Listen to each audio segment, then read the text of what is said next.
Le système des collèges publics de l'Ontario atteint 50 ans cette année.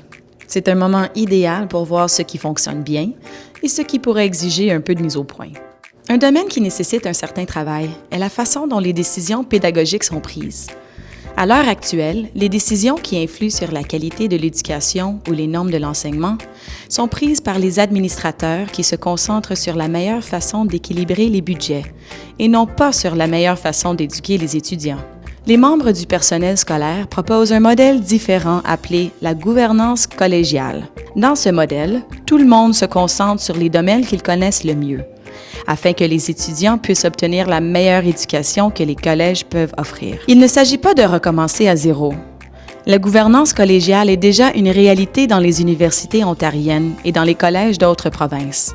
Pourquoi nos étudiants ne devraient-ils pas bénéficier des mêmes services? Avec la gouvernance collégiale, les collèges auraient un modèle équilibré, y compris un conseil des gouverneurs, où les administrateurs décideraient des questions financières, et un organe équivalent où les membres du personnel scolaire prendraient les décisions pédagogiques. Les universités canadiennes et de nombreux collèges ont la même gouvernance sous la forme d'un sénat universitaire, où les professeurs prennent des décisions sur la façon dont les cours sont enseignés et d'autres questions pédagogiques.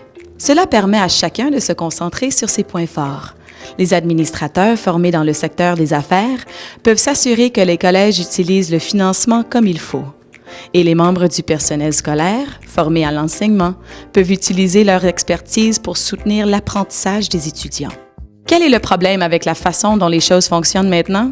D'abord, les étudiants qui essayent d'entrer dans des emplois ou des programmes avancés souffrent lorsque leurs diplômes ne sont pas évalués de la même manière que ceux des établissements ayant une gouvernance collégiale. En outre, la réputation des collèges risque d'être endommagée lorsque les administrateurs prennent des décisions sans comprendre les conséquences pédagogiques.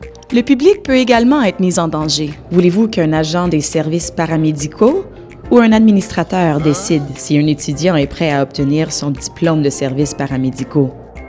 Et un pilote de ligne? Comme les collèges de l'Ontario ont 50 ans, nous avons un choix à faire.